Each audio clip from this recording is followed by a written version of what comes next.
नहीं मेरे बच्चे, किताबें सबके पास होनी चाहिए कल। और किताब कौन सी थी वैसे? औखी किताब। औखी वाले भी मेरे, नहीं नहीं ठीक है चलो, ठीक है चलो। नहीं मेरे बच्चे, कल हमने पढ़ना शुरू किया था, क्या बोला? Contract act 18। और ये कब एप्लीकेबल हुआ था?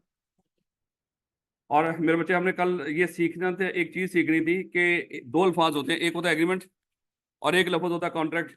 मुझे बताओ मेरे बच्चे, कल हमने थोड़ा सा जो सीखा था, क्या उसमें एग्रीमेंट और कॉन्ट्रैक्ट दोनों सेम होते हैं या इन दोनों में फर्क होता है?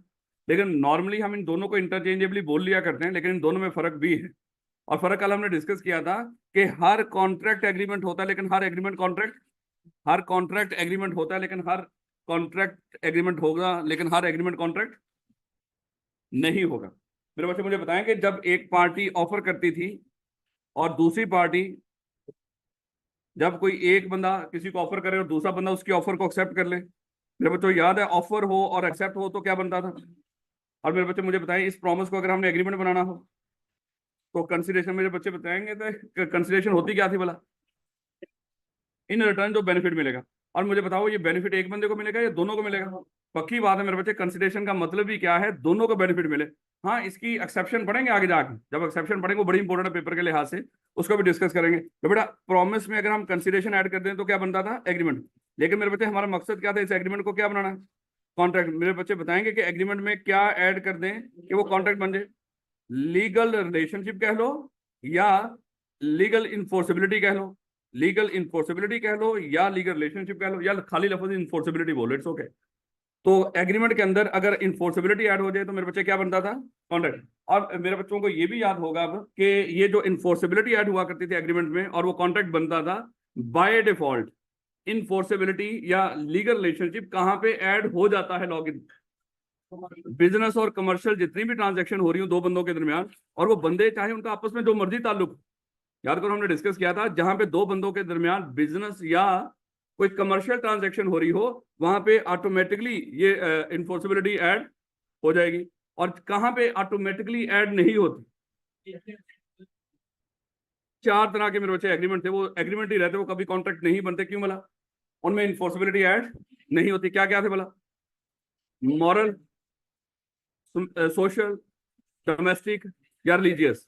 ये जो हमारे आपस के घरों के आपस में वादे होते हैं, या अपने दोस्तों रिश्तेदारों के साथ जो वादे होते हैं, या जो आपकी मॉरल ड्यूटीज होती है मेरे बच्चों, या अज्यूम कर लो कि आपका और क्या था, रिलीजियस जो कमिटमेंट्स होती हैं, इनमें कभी भी इन्फोर्सिबिलिटी ऐड, यानी कि ये कभी भी हमारे ऊपर कानूनी जिम्मेदारी नहीं बनती। कानूनी जिम्मेदारी मतलब क्या? अगर ये वादे कर भी लो, घर वालों के साथ वादे कर लो, दोस्तों के साथ वादे कर लो, तो अगर वो वादे, या कोई मजहबी वादा कर लो, या कोई मॉरल ड्यूटी पूरी ना करो, तो मेरे बच्चे हमने डिस्कस किया था आपके खिलाफ कोई कानूनी कार्रवाई, बोला क्यों नहीं होगी? वहां पे इन्फोर्सिबिलिटी ऐड नहीं हुई। तो दो चीजें मेरे बच्चे मकसद है पढ़ना, एक है एग्रीमेंट, एक है कॉन्ट्रैक्ट। हर कॉन्ट्रैक्ट एग्रीमेंट होता है, हर एग्रीमेंट कॉन्ट्रैक्ट। एग्रीमेंट को कॉन्ट्रैक्ट बनने के लिए चाहिए इन्फोर्सिबिलिटी, और इन्फोर्सिबिलिटी बाय डिफॉल्ट ऐड हो जाती है कमर्शियल और बिजनेस ट्रांजैक्शन में। और कहाँ पे ऐड नहीं होती? ठीक हो गया मेरे बच्चे, ये कल की बातें थी कुछ जो हल्की सी हमने डिस्कस की थी, अगर आपको याद हो। आज मेरे बच्चे उसी से, जो बच्चे कल नहीं थे मेरे बच्चे, वो कोशिश करें, आज वो लेक्चर वैसे यूट्यूब पर भी अपलोड हो जाएंगे, ईद तक हमने उनको कह रखे हैं, तो उसको यूट्यूब पे अपलोड करते जाएंगे। कभी किसी को कोई मिस हो तो वहां से भी देख सकते हो। वैसे भी आपको पोर्टल की सबको एक्सेस है, आप वहां से भी देख सकते हैं। जो कल नहीं भी था कोई दिक्कत नहीं मेरे बच्चे, आज उसको थोड़ा बहुत समझ आ जाएगा इंशाल्लाह। ले बेटा, आज हमने डिस्कस करना शुरू करना है ऑफर को। दोबारा दोबारा देखिएगा मेरे बच्चे, दोबारा बना दो जल्दी करके।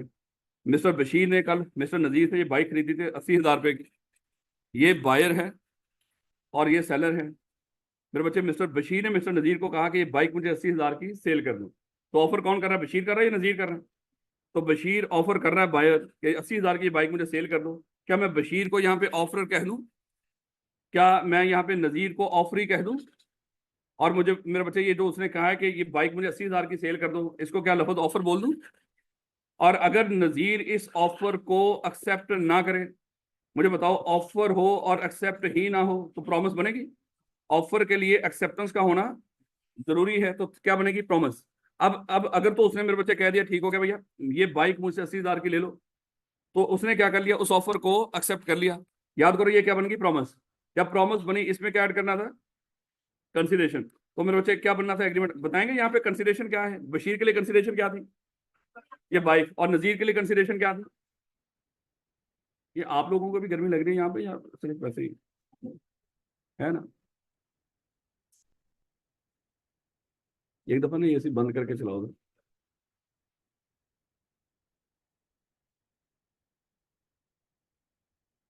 चलें खैर, मेरा ख्याल है ज्यादा नहीं है, मुझे वैसे ही ज्यादा गर्मी लगती है यहाँ पे, हवा नहीं है ना आ रही। चले बेटा वापस, बशीर के लिए कंसिडरेशन बताइए, बाइक, और नजीर के लिए कंसिडरेशन क्या है, क्या दोनों के लिए कंसिडरेशन है। अगर एक के लिए तो होती और दूसरे के लिए कुछ भी ना होती, यानी कि ये बच्चा सामने बैठा हुआ है, इसके पास मोबाइल है, मैं कहता हूँ कि बेटा ये मोबाइल मुझे दे दो, वो कहता है ठीक है सर मैं मोबाइल दे देता हूँ, लेकिन बदले में मुझे क्या मिलेगा, मैं कहूँ दुआई, मैं आपको दुआएं दूंगा, ये मोबाइल मुझे दे दो। अच्छा मुझे तो मोबाइल मिलेगा, इसको क्या मिलेगा। और दुआएं लॉ की निगाह में कंसिडरेशन नहीं होती, याद रखना, ये दुआएं लॉ की निगाह में कंसिडरेशन, ये जज्बात शज्बात ऐसी कोई चीज कंसिडरेशन, दम द्रूद कंसिडरेशन, चिल्ले चिल्ले इस तरह की कंसिडरेशन, काला जादू कंसिडरेशन नहीं होती, नहीं है। ले बेटा, तो कंसिडरेशन क्या है, दोनों को इन रिटर्न जो बेनिफिट मिले, तो यहाँ पे दोनों को बेनिफिट मिल रहा है मेरे बच्चे, ये क्या होगी, कंसिडरेशन एग्रीमेंट बन गया। अब मेरे बच्चे मुझे बताओ, क्या ये कोई कमर्शियल ट्रांजैक्शन हो रही है। मैं ये कह दूं कि इस एग्रीमेंट में इन्फोर्सेबिलिटी ऐड हो गई है, और ये इन्फोर्सेबिलिटी किसने ऐड की है, कानून ने खुद ही ऐड कर दी। ऐसे ना मेरे बच्चे, हमने डिस्कस किया था, जहां पे भी कोई कमर्शियल एग्रीमेंट हो रहा होगा, या जहां पे कोई बिजनेस ट्रांजैक्शन हो रही होगी, वहां पे इन्फोर्सेबिलिटी ऑटोमेटिकली ऐड हो जाएगी, तो ये क्या बन जाएगा, ये कॉन्ट्रैक्ट बन जाएगा। ऐसे ही मेरे बच्चों, अब यहाँ पे थोड़ा सा दोबारा वापस आइएगा, फिलहाल इतना ही काफी है। नहीं बेटा, आज हमने डिस्कस करना ऑफर की डेफिनेशन। अब इस इक्वेशन की एक एक चीज को मेरे बच्चे हमने पढ़ना शुरू करना है आज से। ऑफर पढ़ेंगे, ऑफर के लिए क्या चीजें होना जरूरी है, एक्सेप्टेंस पढ़ेंगे, कंसिडरेशन क्या होती है, ये इन्फोर्सेबिलिटी कैसे ऐड होती है। अब इन सारी चीजों को हमने डिस्कस करना है। ये आज यानी कि पहला टॉपिक हम डिस्कस करने जा रहे हैं, और वो क्या है, ऑफर क्या होती है। याद रखना कि जब तक ऑफर ना हो मेरे बच्चे, कभी भी कॉन्ट्रैक्ट नहीं बनेगा। ऑफर भी हो, और वो ऑफर कैसी होनी चाहिए, वैलिड होनी चाहिए, तभी कॉन्ट्रैक्ट की तरफ जाओगे। ऑफर ही ना हो, कभी भी कॉन्ट्रैक्ट नहीं बनेगा। अब जरा देखिएगा मेरे बच्चे, ऑफर होती क्या है। ऑफर का दूसरा नाम मेरे बच्चे प्रपोजल भी है। ऑफर कह दो या प्रपोजल कह दो, एक ही बात है। लेकिन ऑफर होती किस चीज के लिए है बेटा, याद रखिएगा, ऑफर कुछ करने के लिए भी हो सकती है, कुछ करने से रोकने के लिए भी हो सकती है। ऑफर कुछ करने के लिए भी हो सकती है, कुछ करने से रोकने के लिए भी हो सकती है। मिस्टर ए ने मिस्टर बी को कहा कि मिस्टर बी, भैया आपके पास ये गाड़ी है, ये गाड़ी मुझे 20 लाख रुपए की सेल कर दो। ये बायर है और ये सेलर है।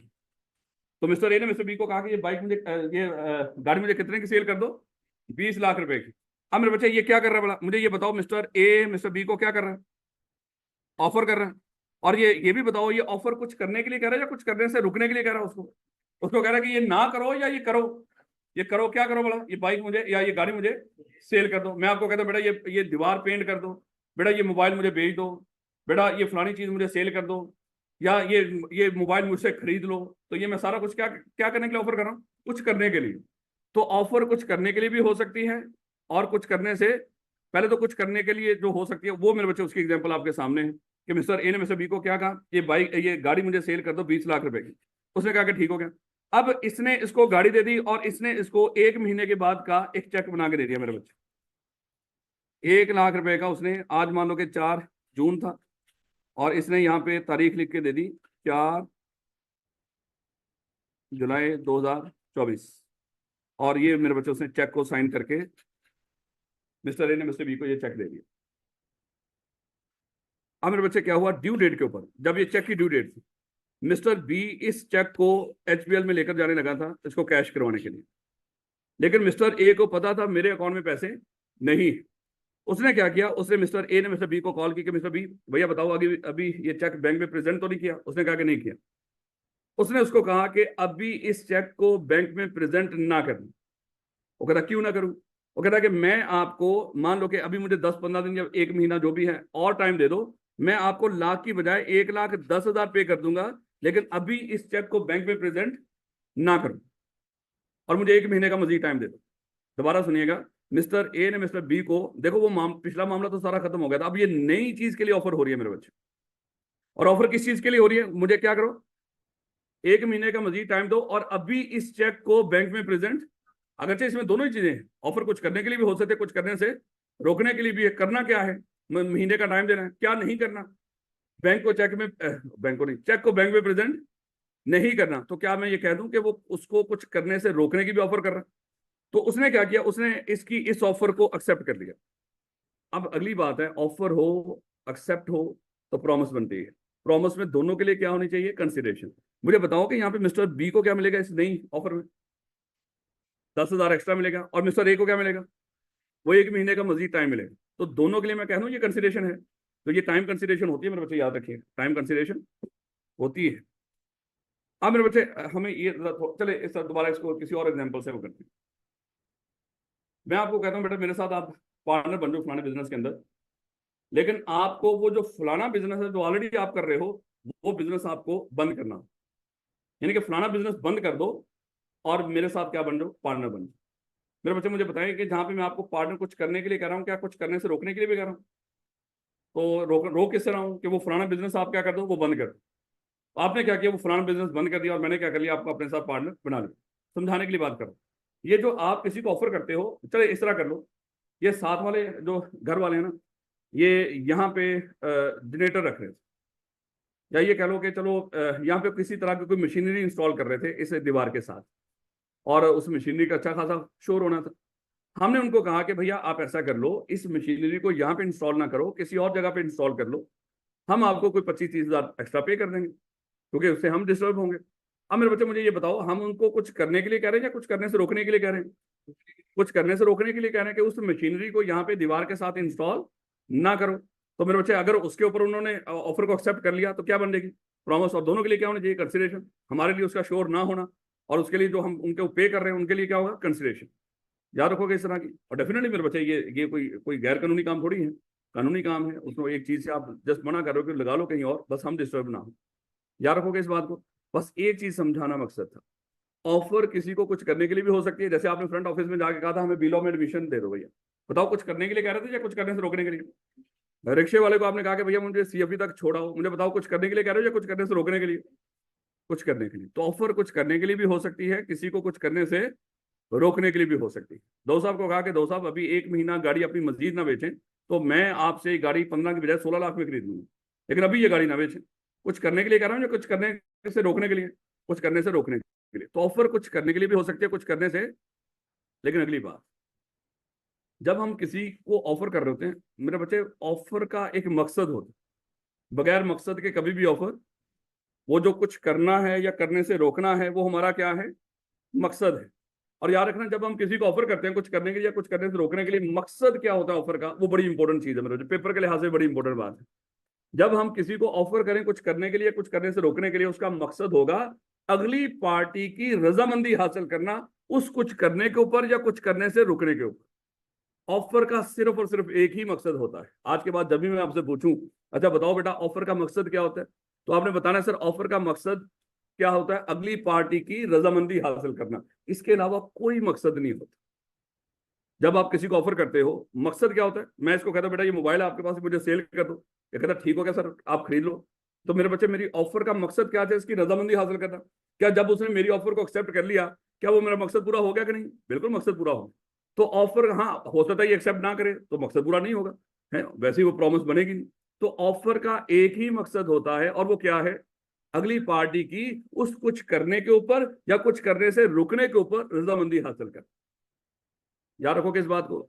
आज के बाद अगर कोई बंदा पूछ ले सर ऑफर क्या होती है, क्या हम बोल देंगे उसको कि ऑफर कुछ किसी का कुछ करना भी, आप यानी कि जब आप किसी को कुछ करने के लिए कह रहे हो, वो कुछ करने के लिए जब कहें वो भी ऑफर हो सकती है, या किसी को कुछ करने से रोक रहे हो आप, वो जब रुकने के लिए कहें वो भी एक ऑफर हो सकती है। और मकसद क्या होता है ऑफर का, जिसको ऑफर कर रहे हो उसकी रजामंदी हासिल कर। मैं इसको कह रहा हूँ बेटा ये मोबाइल मुझे भेज दो, और पीछे वाला कह रहा है सर मुझसे ले लो। बेटा मुझे बताओ रजामंदी किसकी हासिल करनी है, जिसको ऑफर की गई। याद रखोगे इस बात में। अच्छा ये देखिएगा, वेन 1%, इसका ये साथ मिलाते जाइएगा चीजों। वेन 1% सिग्निफाई, सिग्निफाई करने का मतलब मेरे बच्चों था इजहार करना।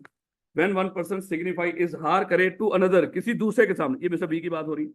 वेन 1% मिस्टर ए की बात हो रही है। वेन 1% इजहार करे टू अनदर, मिस्टर बी के सामने, हिज विलिंगनेस, अपनी रजामंदी का, रजामंदी ना लिखो इसके लिए लफ्ज देखो, ख्वाहिश। व्हेन वन पर्सन, जब कोई एक बंदा इजहार करे किसी दूसरे बंदे के सामने, जब कोई एक बंदा किसी दूसरे बंदे के सामने इजहार करे अपनी ख्वाहिश का, और किस तरह की ख्वाहिश, to do or to abstain from doing something. अच्छा ये अभी ना ये वाला हिस्सा रहने दो।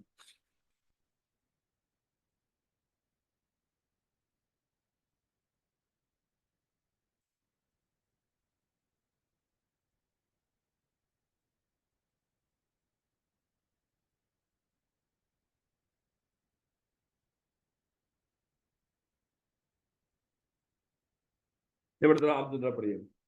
कहते कि जब कोई एक बंदा किसी दूसरे बंदे के सामने अपनी ख्वाहिश का इजहार कर रहा हो, किस तरह की ख्वाहिश, कुछ करने के लिए, जैसे मिस्टर ए मिस्टर बी को कह रहा है कि भैया ये गाड़ी मुझे क्या करो 20 लाख की बेच दो, और विद ए व्यू, और इसका मकसद क्या है, to obtain the assent of that other person, कि उसने क्या करना है, इस दूसरे बंदे की रजामंदी हासिल करना। असेंट का मतलब क्या है, रजामंदी हासिल करना।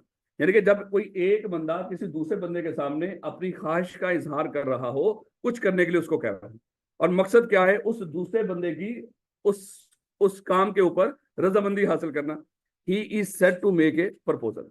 हम कहेंगे वो क्या कर रहा है, वो प्रपोजल दे रहा है, वो उसको ऑफर कर रहा है। बात समझ आ रही थोड़ी बहुत। मैं इस बच्चे को कह रहा हूं बेटा ये आपके पास मोबाइल है, मुझे भेज दो। व्हेन वन पर्सन सिग्निफाई, जब वो इजहार कर रहा हो टू अनदर, किसी दूसरे बंदे को। अच्छा देखो यहाँ पे कुछ चीजें और भी बड़ी अहम, ऑफर करने के लिए दूसरे बंदे का होना जरूरी है।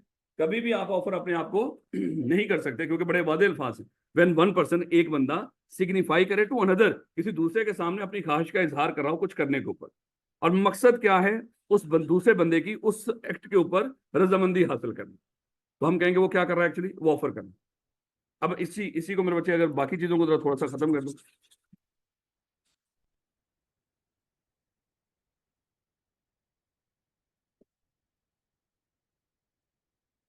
अब वो चेक दिया था, अब वो उसको कह रहा था कि सर वो चेक अभी बैंक में प्रेजेंट ना कीजिएगा। चेक दिया था और उसको रोक रहा है कि चेक को बैंक में प्रेजेंट नहीं करना, और मैं उसके लिए आपको क्या करूंगा, कुछ एक्स्ट्रा पे कर दूंगा, आप मुझे एक्स्ट्रा टाइम दे दो। कह रहा है कि when one person signify to another, जब कोई एक बंदा किसी दूसरे बंदे के सामने अपनी विलिंगनेस यानी कि ख्वाहिश का इजहार कर रहा हो to abstain from doing anything, कि वो फलाना काम ना करो, with a view to obtaining the assent of that other person, और मकसद क्या है, उस दूसरे बंदे की रजामंदी हासिल करना, टू सच एक्सीडेंट्स, उस रुकने के ऊपर दूसरे बंदे की रजामंदी हासिल करना। तो he is set to make a proposal.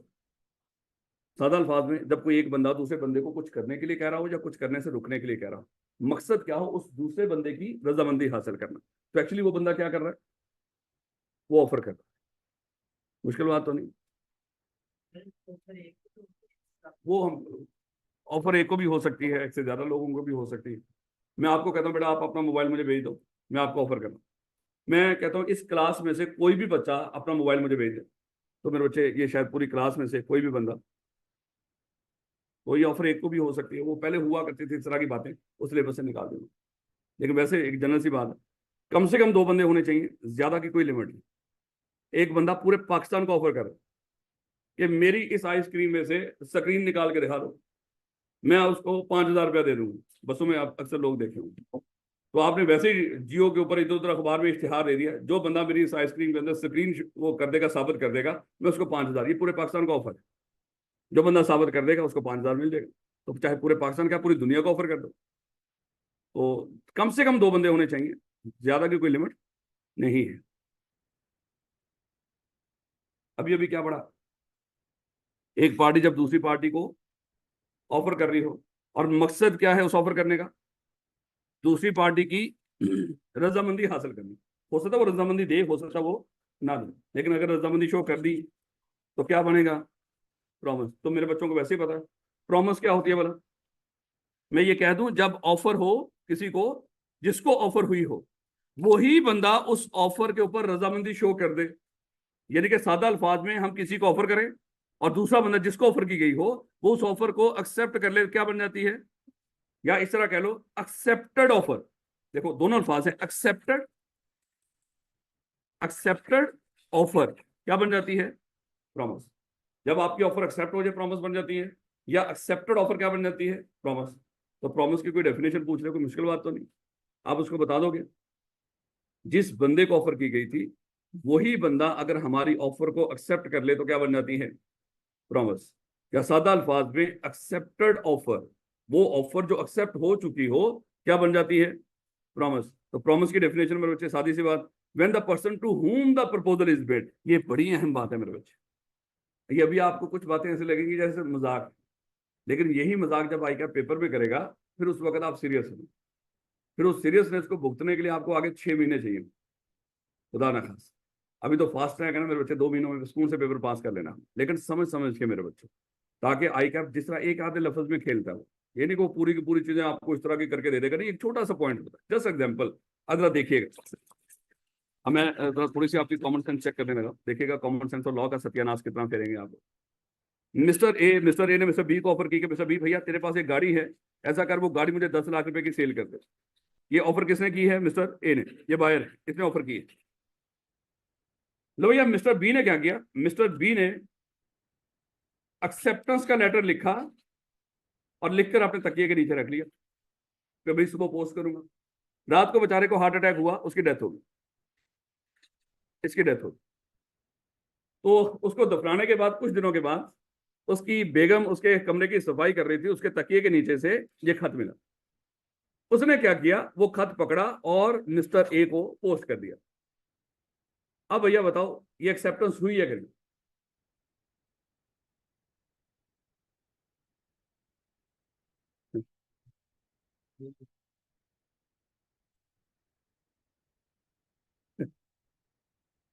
बेटा ये पहले उठा के लेके जाया करो इसको।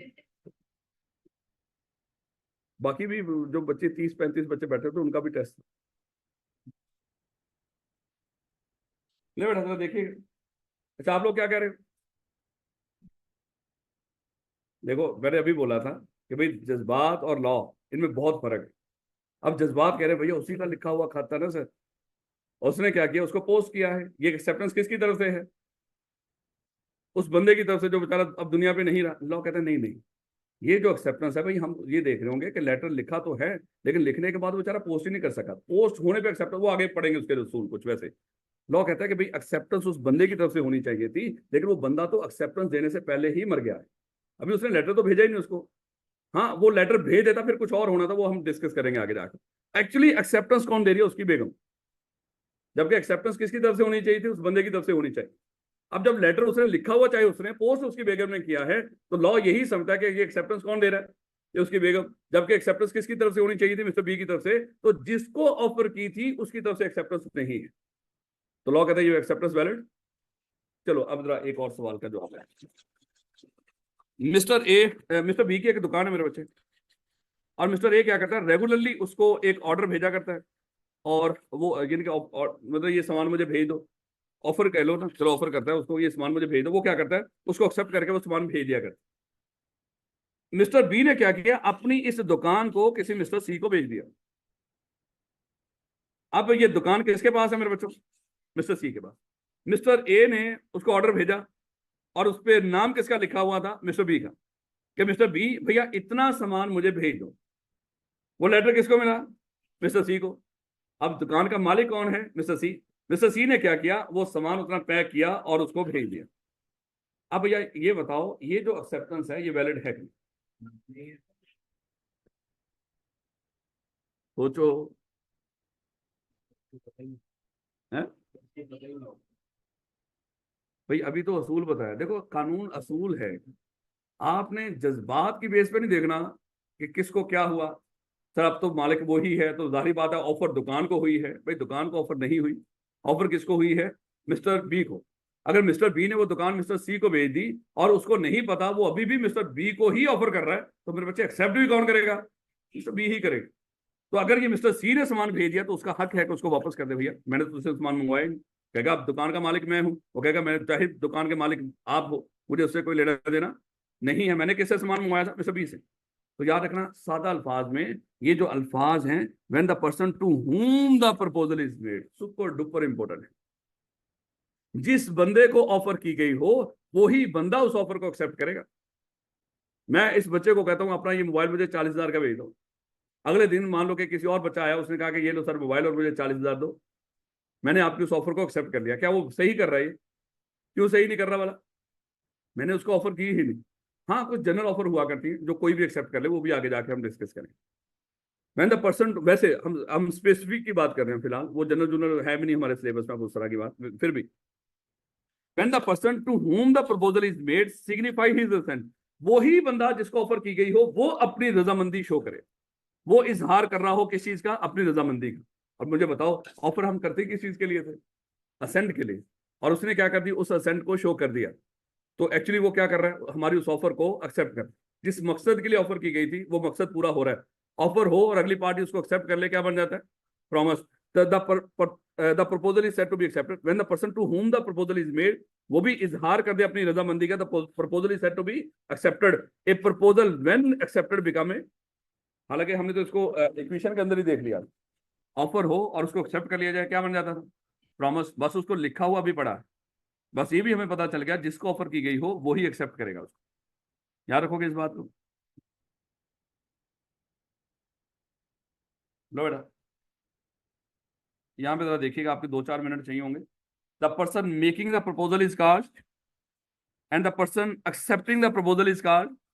मिस्टर ए ने मिस्टर बी को कहा, मिस्टर बी आपके पास ये गाड़ी है, मुझे 10 लाख रुपए की सेल कर दो। मिस्टर ए क्या कर रहा है, बल्कि ये है ना बंदे बड़ी। मिस्टर ए ने मिस्टर बी को कहा कि मिस्टर बी ये गाड़ी मुझे 20 लाख रुपए की सेल कर दो। तो मिस्टर ए क्या कर रहा है, ऑफर कर रहा है।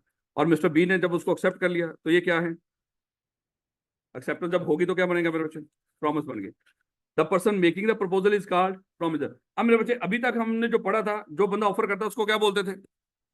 ऑफरर। और जिसको ऑफर की जाती है, ऑफरी।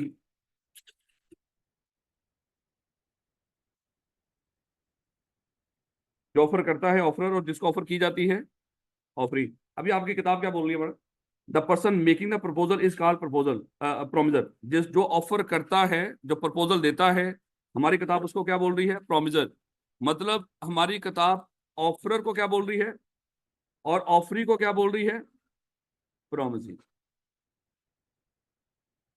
बेटा, वैसे तो जाके इस कॉन्सेप्ट को हमने डिस्कस करना है चैप्टर नंबर 6 के अंदर। ये प्रोमजी और प्रोमिजर क्या होता है, वहां पे जाके इस बेशरम किताब लिखने वाले के भी 7 तबक रोशन होंगे, वो हमें सही तरह से बताएंगे। लेकिन हमने पेपर भी पास करना, याद रखिएगा। हम इसको चैलेंज करेंगे ना, ये तो गलत है, तो डेफिनेटली मेरे बच्चे उससे पेपर पास नहीं होगा।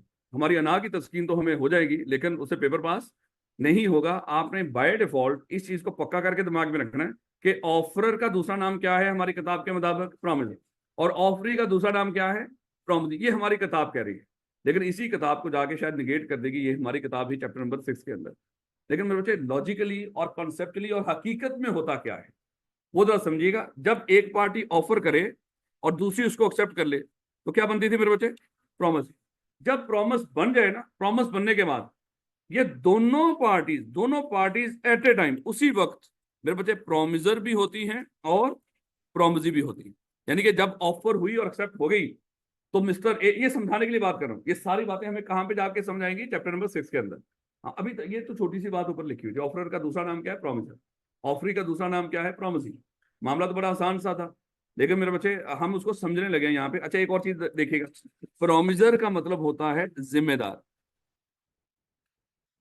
और प्रॉमिसी का मतलब होता है हकदार। प्रॉमिसर कौन होगा? जिम्मेदार, जिसके सर पे कोई जिम्मेदारी। और प्रॉमिसी कौन होगा? जिसका हक, जो हकदार होगा वो प्रॉमिसी कहलाता है। अभी मैंने आपको बोल रहा हूं कि जब एक पार्टी ऑफर करे और दूसरी उसको एक्सेप्ट कर ले तो मेरे बच्चे प्रॉमिस बन जाती है। जब प्रॉमिस बन जाए, दोनों पार्टीज जिनके दरमियान कॉन्ट्रैक्ट हुआ है, दोनों पार्टीज उसी वक्त क्या बन जाती हैं?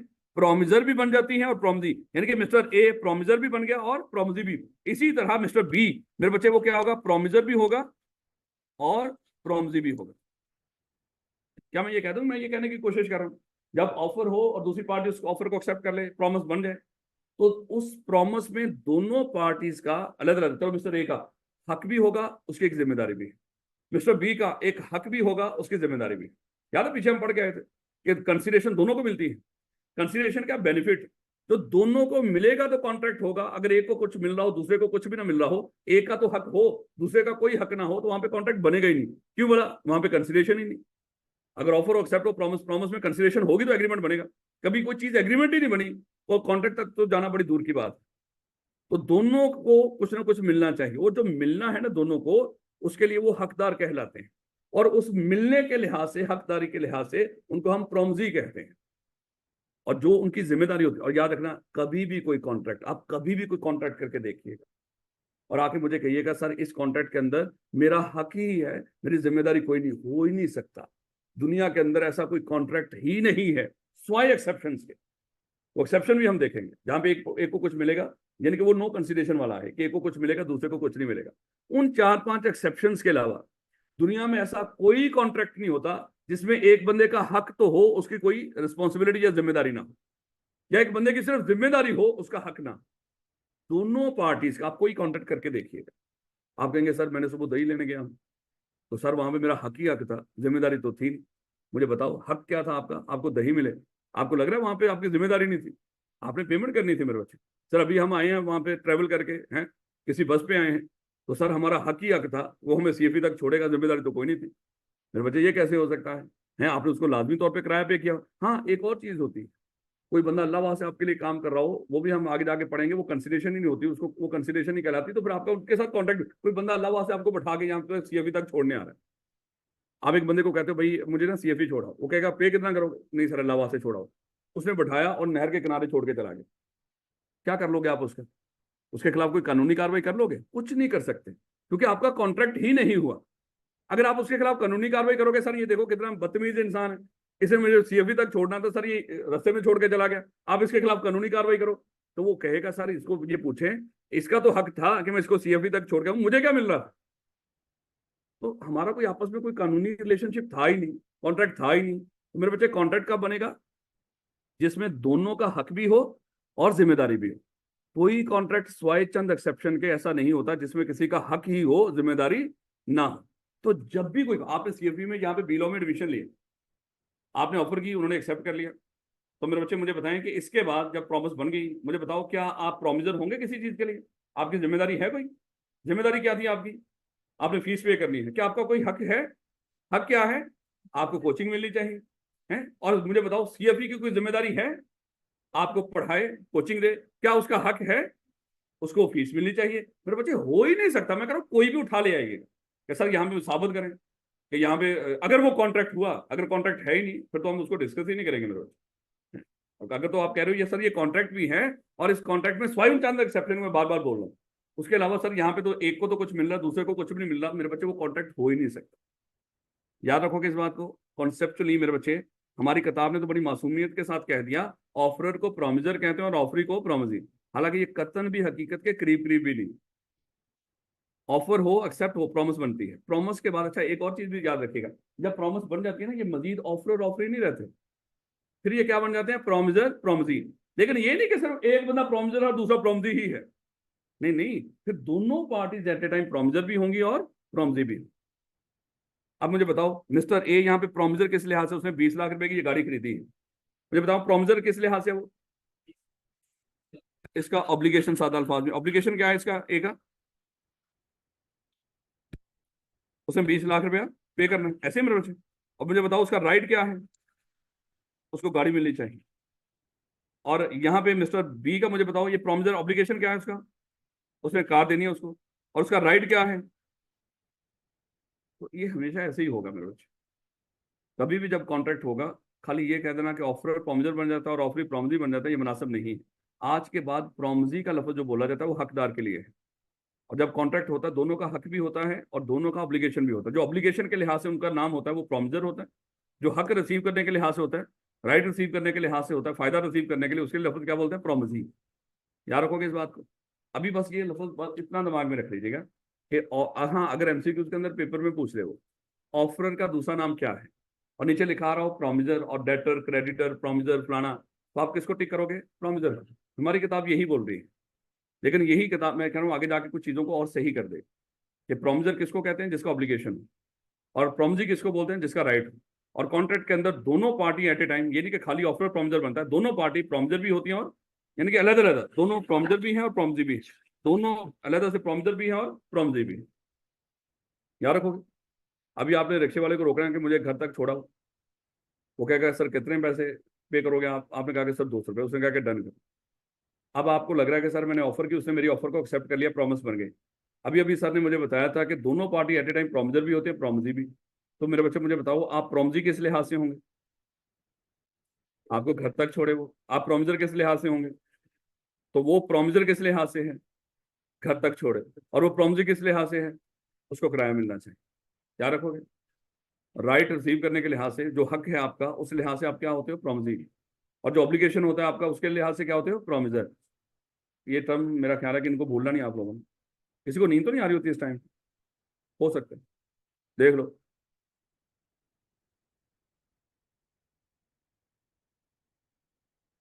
चलो बेटा, एक पार्टी, अच्छा ये बार बार एक चीज मैंने आपको बताई थी, हमने चीजों को इतना रिपीट करना है, इतना रिपीट करना है ताकि वो चीज भूले नहीं। ये आपको अजीब सी भी बात लगे कि सर हमें पता चल गया, खुदा के लिए बस कर दो। लेकिन मेरे बच्चे, मुझे कतन भी आप पे भरोसा है कि आपको पता चल गया। इसलिए मेरे बच्चे, जिस तरह जितनी दफा बताया गया, उतनी दफा आपने उसमें इन्वॉल्व होना। ये नहीं हो गया आप सर बड़ी दफा कह दिया ऑफर एक्सेप्ट हो तो क्या बनती है? प्रॉमिस। प्रॉमिस में क्या ऐड करना है? तो क्या बनता था? एग्रीमेंट। क्या एग्रीमेंट की डेफिनेशन मेरे बच्चे बता देंगे? लेकिन यहाँ पे एग्रीमेंट की डेफिनेशन को समझने के लिए आपको दोबारा से कल की थोड़ी सी बातें याद करनी पड़ेंगी। मेरे बच्चों को याद होगा, कल हमने एक चीज डिस्कस की थी, चलो यहीं पे एग्जांपल ले लेते हैं क्लास की। आपने कहा कि सर हम आपके पास बिलो पढ़ रहे हैं, आप ऐसा कर दीजिएगा, इसी 8,000 हम और आपको पे कर देंगे जब वक्त आएगा। तो सर आप हमसे वादा कर लो, 8,000 में हमें सी लॉ भी पढ़ा दो। आज तारीख क्या है? 4 जून को आपने मुझे ऑफर की, ये आप हो, आपने, ये मैं हूं, आपने मुझे ऑफर की कि सर 8,000 के अंदर आप हमें सी लॉ भी पढ़ा दीजिएगा।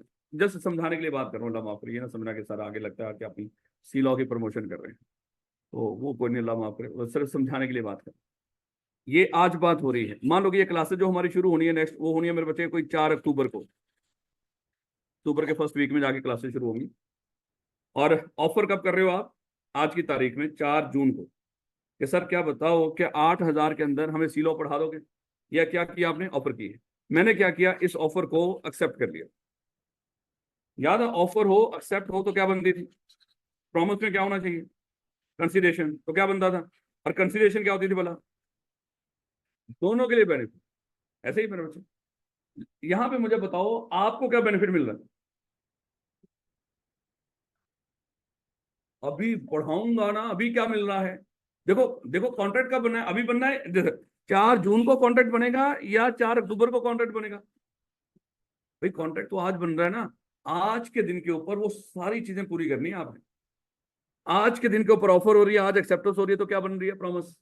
प्रॉमिस में आज के दिन के ऊपर दोनों को जो मिल रहा है, तो आज नहीं, टाइम नहीं, आज के दिन के ऊपर जो दोनों को मिल रहा है वो क्या होगा? कंसिडरेशन। अब अगली बात बताओ, आज के दिन के ऊपर आपको क्या मिल रहा है और मुझे क्या मिल रहा है? इसको कहते हैं वादा, प्रॉमिस। देखो मेरे बच्चे, फ्यूचर के जितने कॉन्ट्रैक्ट होते हैं ना, अगर आज कॉन्ट्रैक्ट हो रहा है, फ्यूचर में जाके कुछ हमने कोई काम करना है, उसके लिए कॉन्ट्रैक्ट आज हो रहा है, तो मेरे बच्चे याद रखना कि वो कॉन्ट्रैक्ट आज बन जाता है। लेकिन सर दोनों को मिलता तो कुछ भी नहीं। वो जो मिलने का वादा होता है ना दोनों की तरफ से, वो वादा ही एक दूसरे के लिए कंसिडरेशन। मेरा आपको पढ़ाने का वादा और आपका मुझे फीस पे करने का वादा, वो वादा ही हमारे लिए अभी क्या बन जाएगा? फॉरन कंसिडरेशन। यानी कि आज के दिन का, आज के दिन के अंदर अगर कोई बंदा इस वादे के अंदर कहीं पे कंसिडरेशन ढूंढ रहा हो, तो उसको कंसिडरेशन की शक्ल में मिलेगी, वादे की शक्ल में।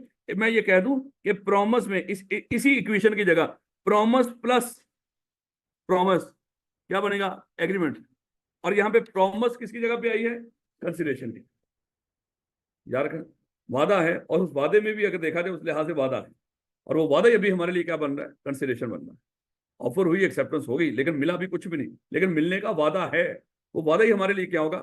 कंसिडरेशन। देखो, आज ही कोई बंदा मेरे लिए कुछ कर रहा हो, मैं उसको कहता हूँ बेटा ये दीवार पेंट कर दो, वो आज ये दीवार पेंट कर देता है, उसका ये फौरन मेरे लिए कुछ करना क्या है? कंसिडरेशन। मैं उसको पे कर दूँ। मैं उसको कहता हूँ बेटा 1 महीने के बाद, ईद के बाद आके इस दीवार को पेंट कर देना। उसने कहा कि ठीक हो गया सर, कितना पे करोगे? इतना पे करोगे। मैंने उसको इतना पे करने का वादा कर लिया, उसने ईद के बाद इस दीवार को पेंट करने का वादा कर लिया। मेरे बच्चे मुझे बताओ कि आज उसको क्या मिल रहा है? कुछ भी नहीं। और मुझे क्या मिल रहा है? कुछ भी नहीं। लेकिन मुझे क्या मिल रहा है? उसकी तरफ से इस दीवार को पेंट करने का वादा ईद के बाद। और उसे क्या मिल रहा है?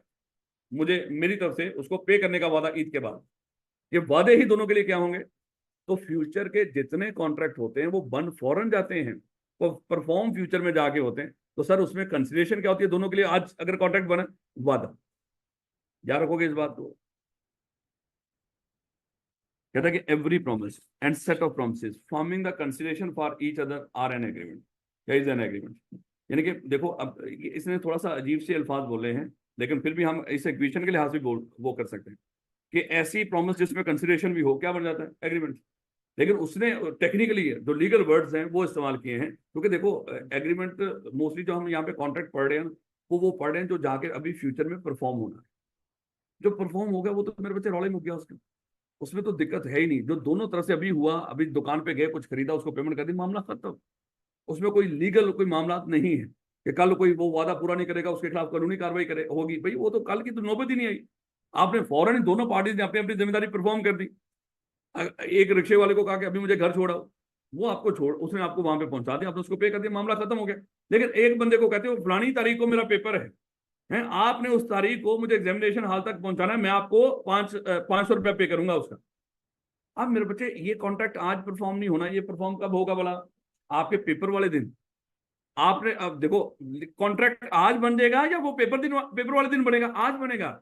लेकिन आज दोनों को मिल क्या रहा है? कुछ भी नहीं, लेकिन मिलने का वादा मिल रहा है, वो वादा ही अभी क्या होगा? वो कंसिडरेशन। तो यहाँ पे फिर कोई बंदा वादा पूरा नहीं करेगा, उसके खिलाफ फिर कानूनी कार्रवाई। वो नहीं आया उस दिन तो आप उसके खिलाफ कानूनी कार्रवाई करोगे। याद रखोगे इस बात को कि ये जितने हम रौला यहाँ पे सारा फ्यूचर के कॉन्ट्रैक्ट्स का है। कॉन्ट्रैक्ट आज बन गया, परफॉर्म, यानी कि परफॉर्म फ्यूचर का कॉन्ट्रैक्ट, यानी कि फ्यूचर में जाके करना है। कॉन्ट्रैक्ट आज बन गया, परफॉर्म कब होना है? फ्यूचर में जाकर। तो मेरे बच्चे वहां पे कंसिडरेशन क्या होगी? जब परफॉर्म होने फ्यूचर में जाके दोनों पार्टीज को या एक पार्टी को कुछ मिलना ही फ्यूचर में है, तो मेरे बच्चे वहां पे बताएं कि वहां पे फिर जो कंसिडरेशन होगी वो क्या है? वो वादा है। ये जैसे इंगेजमेंट्स होती हैं लोगों की, आपको क्या पता ये क्या होती है, लेकिन एंगेजमेंट्स होती हैं। उस एंगेजमेंट के अंदर आज क्या है? वादा है कि वो फ्यूचर में जाके फलानी तारीख को शादी करेंगे। कॉन्ट्रैक्ट आज हुआ है या वो जाके फ्यूचर में होगा? है? बेटा आज कॉन्ट्रैक्ट हो गया है, वो निकाह जाके फ्यूचर में होना है, लेकिन कॉन्ट्रैक्ट आज हो गया। वो जो निकाह का वो करने का जो वादा है, वो वादा ही आज हमारे लिए क्या है? वो कंसिडरेशन है। ये नहीं होगा बाद में कोई बंदा वादा खिलाफी करता है, उसकी कितनी बोला था वादा, यहाँ पे केस नहीं होते, यहाँ पे मामला कुछ खानदानी मामला होते हैं। अदरवाइज कहीं और हो तो आप उसके खिलाफ कानूनी कार्रवाई कर सकते हैं। भैया ये तो जैसे फुप्पो है, खाला है, बथेरे वादे किए होंगे, कल वो मुकर दें, आप उनके खिलाफ कानूनी कार्रवाई कर सकते हो, करना चाहो तो। ये तो नहीं होने देंगे खाला पुलिस लेकर पहुंच जाओ। है? लेकिन मेरे क्योंकि वादा हुआ हुआ था, अगर तो वादा हुआ हुआ था मेरे बच्चे, अगर नहीं हुआ हुआ फिर तो रौला ही हो गया। पता नहीं, अब इससे गिरी हुई एग्जाम्पल मैं नहीं दे सकता। अगर अभी भी समझ नहीं आया तो मेरे बच्चे फिर अल्लाह ही हाफिज। ये आखिर में जाके मैं बोलता हूँ जब सब तीर चल चुके हों और मुझे समझ आ रहा हो कि बच्चों को भी शायद पता नहीं कुछ पल्ले पड़ रहा है, मैं कहता हूँ कम से कम ये बात तो इनके पल्ले जरूर पड़े। याद रखोगे इस बात को। कहता है कि every promise and every promise is consideration. ये कंसिडरेशन क्या है? प्रॉमिस है। ये फ्यूचर का कॉन्ट्रैक्ट हो रहा होगा, ये कंसिडरेशन फौरन नहीं मिलेगी, बल्कि मिलने का क्या होगा? वादा। ये एक भी हो सकता है, वो एक से ज्यादा वादे भी हो सकते हैं, सेट ऑफ प्रॉमिसेस भी हो सकता है, खाली एक वादा भी हो सकता है। तो एवरी प्रॉमिस या and set of promises forming every promise and set of promises, यानी कि समझ लो कि उसने दोनों प्रॉमिसेस का सेट बना दिया है सादा अल्फाज में। पहले तो उसने वादा कहा कि वादा भी हमारे लिए वो होता है, कंसिडरेशन होता है। कंसिडरेशन तो है, लेकिन हमने क्या डेफिनेशन पढ़नी है एग्रीमेंट की। उसने कहा कि ये जो सेट ऑफ प्रॉमिसेस है ना सादा अल्फाज में, एक प्रॉमिस और दूसरी कंसिडरेशन। कंसिडरेशन अभी कुछ तो मिल नहीं रहा, तो मिलने का क्या है? इसकी जगह पे क्या आ गया? प्रॉमिस। तो ये जो सेट ऑफ प्रॉमिसेस हो गया, यही क्या कहलाता है? एग्रीमेंट कहलाता है। नहीं समझ? एवरी प्रॉमिस एंड, बस इतना बताया करना आज के बाद। कोई एग्रीमेंट बोले क्या है, आपने बोलना है every promise and set of promises forming the consideration for each other. क्योंकि अभी कुछ नहीं मिल रहा, वो प्रॉमिस ही क्या है? वो एक दूसरे के लिए कंसिडरेशन है, और इसी को हम एग्रीमेंट बोलते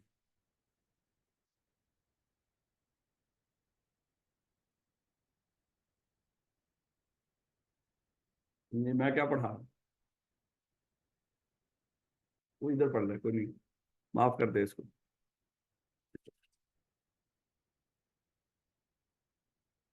चलो भैया कॉन्ट्रैक्ट की डेफिनेशन दो।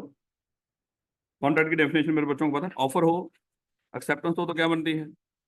प्रॉमिस में तो क्या बनता था? एग्रीमेंट की डेफिनेशन का पता चल गया। Every promise and set of promises farming the consideration for each other, क्योंकि अभी कुछ नहीं मिला, वही कंसिडरेशन है एक दूसरे के लिए, वो क्या बनता था? एग्रीमेंट।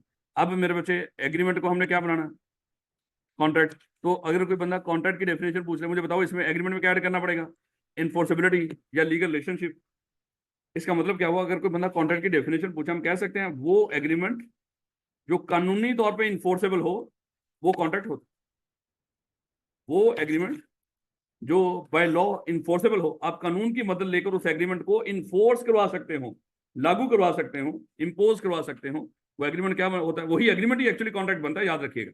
ये एग्रीमेंट ही कहां पे गया है? कॉन्ट्रैक्ट में। लेकिन कब? जब इसके साथ क्या खड़ा हुआ? इन्फोर्सेबिलिटी। जब इसके साथ इन्फोर्सेबिलिटी ऐड होगी तो यही एग्रीमेंट क्या बन गया? कॉन्ट्रैक्ट। तो वो एग्रीमेंट जिसमें इन्फोर्सेबिलिटी हो, वो एग्रीमेंट जिसमें कानूनी कार्रवाई का ऑप्शन भी हो, वो क्या बनता है? वो कॉन्ट्रैक्ट होता है। और जिसमें इन्फोर्सेबिलिटी ना हो, वो एग्रीमेंट का एग्रीमेंट ही रह जाएगा। अब बताओ कहां पे इन्फोर्सेबिलिटी नहीं होती? वही चार। और कहां पे होती है? वही दो। अब इतना आपको पता चल गया, बस यही बोल दिया करो सर, वही चार और वही दो। अब क्योंकि आप भी थक गए होंगे बेचारे बार बार बार उसको बोल के, आसानी पैदा कर रहा हूं आपके लिए सर, बहुत शुक्रिया। वो एग्रीमेंट जो इन्फोर्सेबल बाय लॉ। अच्छा देखो, आप इन्फोर्स करवा सकते हो थ्रू बदमाश, गोगी बदमाश, बोधी बदमाश, फलाना बदमाश। आप उनको साथ ले जाओ, क्या मजाल, अगला घर मुकर जाए। ऐसे हो सकता है कि नहीं? आप, इसका मतलब क्या हुआ? एक एग्रीमेंट को बदमाशों की मदद लेकर भी इन्फोर्स करवाया जा सकता है। तो मैं कह दूं वो एग्रीमेंट इन्फोर्सेबल बाय बदमाश इज कॉल्ड कॉन्ट्रैक्ट। नहीं भाई, किसकी मदद लेके आप उसको इन्फोर्स करवा रहे हो? कानून की मेरे बच्चे, कानून आपकी मदद। और जहां पे कानून कहे कि भाई शर्म कर, यहाँ पे हम तेरी मदद को आएंगे नहीं, इसका मतलब क्या हुआ? उस एग्रीमेंट में इन्फोर्सेबिलिटी ऐड नहीं हुई। और कहां पे कानून मदद को नहीं आएगा? वही चार। ऐसे था मेरे बच्चे। और कहां पे कानून मदद को पहुंच जाएगा? और वो दो कौन से हैं? कमर्शियल और बिजनेस ट्रांजेक्शन। और मैंने आपको एक चीज बताई थी मेरे बच्चे, अगर आपको याद हो, कि जितनी हमारी कमर्शियल या बिजनेस ट्रांजेक्शन हो रही हैं, वहां पे हम सांस ले लेके एक एक स्टेप बाय स्टेप नहीं चलते। पहले जाके उसको कहेंगे अभी रुक जरा, ये तू आलू बुखारे का शरबत बेच रहा है ना, अभी रुक जरा, मैं तुझे ऑफर करूँ। बताओ क्या ये आलू बुखारे का शरबत मुझे 20 रुपए का दोगे? भाई रुक जरा, तूने अब इस ऑफर को एक्सेप्ट करना है? देखा, हमने कॉन्ट्रैक्ट तक पहुंचना है। वो कहेगा ठीक है सर, कैसे करूंगा सर? तो क्या, हाँ मैं भेज दूंगा 20 रुपए का आलू बुखारे का शरबत। तो भैया सर मुबारक हो, ऑफर हुई। उस ऑफर में क्या ऐड कर दी हमने? एक्सेप्टेंस। तो क्या बन गई? अब आपने कहना कि भाई देख, दोनों के लिए इसमें कंसिडरेशन होनी चाहिए। है, तो बता तेरे लिए कंसिडरेशन क्या है? वो कहेगा कंसिडरेशन होती क्या है? कहता वो भूल गया मैं, फायदा। बता तेरे लिए फायदा क्या है? वो कहता जो अभी मुझे 20 रुपए तुम दोगे, तो मेरे लिए ये आलू बुखारे का शरबत। तो दोनों के लिए कंसिडरेशन है, क्या बन गया? एग्रीमेंट। अब अगली बात इसमें क्या ऐड करनी है? इन्फोर्सेबिलिटी। मुझे बताओ क्या यहाँ पे इन्फोर्सेबिलिटी ऐड होगी? क्या ये बिजनेस या कमर्शियल ट्रांजैक्शन है? क्या आलू बुखारा बेचना, आलू बुखारे का शरबत बेचना बिजनेस है? क्या कारोबार है? तो जाओ करो बिजनेस मेरे बच्चे। यहाँ पे क्या कर रहे हो आप लोग? तो बिजनेस ही है ना मेरे बच्चे। देखो बिजनेस करने में कोई खुदा ना खासा कोई ऐसी वैसी बात हो रही है? तो आलू बुखारे का शरबत फिर बेचेंगे सर, अगर जरूरत पड़ गई कोई मसला नहीं, अल्लाह माफ करे। जरूरत मतलब ये है कि अगर मन किया, जरूरत उस तरह की नहीं, अल्लाह ना करे उस तरह की जरूरत पड़े, अल्लाह माफ करे। मतलब अगर मन किया तो सर घर वालों से, देखो इतने इतने अनापसंद बच्चे भी मैंने देखे हैं सर, घर वालों से पैसे नहीं लेने सर, अपने खर्चे खुद उठाने। और ऐसे रुल जाते हैं ऐसे बच्चे। इनकी मैंने आंकड़े ऐसी निकली हुई देखी हैं, आपकी सोच है। भाई घर वाले जब आपको सपोर्ट कर रहे हैं ना, चुप करके उनकी सपोर्ट हासिल करो और अपना पढ़ो, वो आपके अपने हैं। लेकिन नहीं, एहसान नहीं लेना। दोस्तों के एहसान उठाते फिर रहे होंगे, हैं, उनके तरले मिन्नत कर रहे होंगे, घर वालों का एहसान नहीं उठाना। भाई तेरे अपने हैं ना। ये भी क़यामत की निशानियों में से निशानी है कि जब कोई बंदा अपनों का अपने नहीं समझेगा, बेगानों का अपने समझने शुरू कर दे। तो मेरे बच्चे, मैं ये कह रहा हूँ कि ये बहुत कॉमन है बच्चों के अंदर, स्टूडेंट्स के अंदर, कि भाई मैंने अपने घर वालों की सपोर्ट हासिल नहीं करनी सर, मैं खुद से सेल्फ सपोर्ट करूंगा सर अपने आप। बेटा वो, अगर उनके तवज्जुल से आप दुनिया पे आगे हो, तो मेरे बच्चे अगर वो आपको सपोर्ट कर रहे हो तो सपोर्ट उनकी ले लो, इस मामले में कोई दिक्कत नहीं। क्योंकि कल मेरे बच्चे आपने उनको सपोर्ट करना ही करना है। फिर उस वक्त मुझे याद है, मैं बचपन में ना घर वालों से लड़के बगैर सुबह का नाश्ता किए हुए चला जाता था स्कूल, सारा दिन पछताता रहता। रात को आके टका के जब खाना खा रहा होता तो मैं कहता हूँ सुबह वाली आकड़ किधर गए, वो मैंने क्यों सुबह खाना नाश्ता छोड़ा, अभी तो खा ही रहा हूँ ना, या तो ना छोड़ ही दूँ। तो मेरे बच्चे इसलिए थोड़ा थोड़ी सी इस मामले में एहतियात किया। खैर वापस आओ, चलो बताओ कॉन्ट्रैक्ट क्या है। वो एग्रीमेंट जिसमें इन्फोर्सिबिलिटी हो, क्या बन जाता है। लो मेरे बच्चे, अब जरा थोड़ी सी बात इन्फोर्सिबिलिटी की। अब यहाँ तक कि कुछ बातों का हमें पता चल गया। सबसे पहले हमें पता चल गया सर ऑफर क्या होती है। ऑफर कुछ करने के लिए भी हो सकती है, कुछ करने से, चलो एक होती है ऑफर, एक्सेप्ट हो तो क्या बनती है।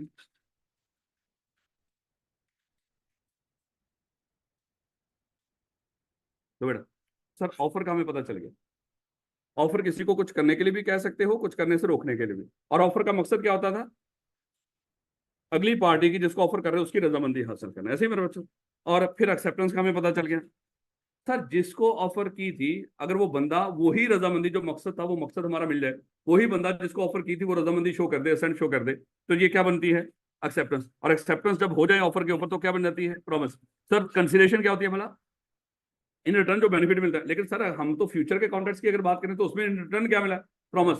तो वो जो प्रॉमिस या सेट ऑफ प्रॉमिसेस ही क्या बन जाता है हमारे लिए कंसीडरेशन, तो वो क्या बन जाता है, वो हमारा एग्रीमेंट बन जाता है। उसके बाद हमने डिस्कस किया सर हमने तो बनाना है कॉन्ट्रैक्ट, तो उस एग्रीमेंट को कॉन्ट्रैक्ट कैसे बनाएंगे, उसमें इन्फोर्सिबिलिटी ऐड करें, तो वो क्या बन जाएगा, वो कॉन्ट्रैक्ट बन जाएगा।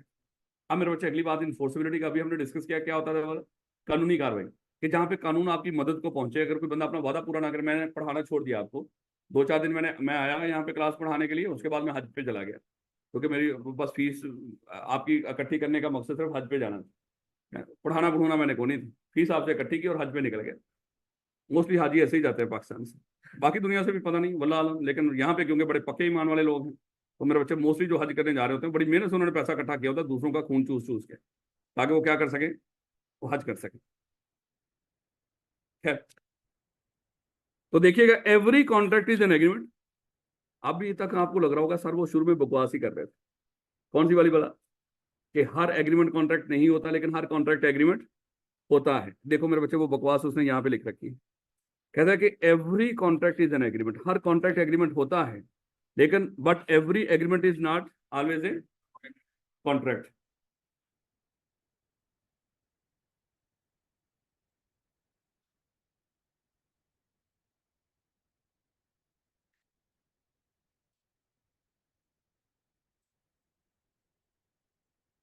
अगर कोई बच्चा ये कहे कि मैं कैफ के पेपर दे रहा हूं, आप उसको पूछेंगे यार तेरा पीआरसी पास है कि नहीं, भाई चपेड़े खानी है कि नहीं, भाई पक्की बात है, अगर वो कैफ के पेपर दे रहा है, वो पीआरसी पास करके गया तो कैफ में गया, क्योंकि पीआरसी को कोई पेपर रहता हो तो वो कैफ के पेपर नहीं। अगर कोई बंदा आर्टिकल्स कर रहा है और वो सी फैप की उसकी रोल नंबर स्लिप आप देख के कहते हो भाई अच्छा बता यार तेरा कैफ पास है कि नहीं, शर्म वाली बात नहीं।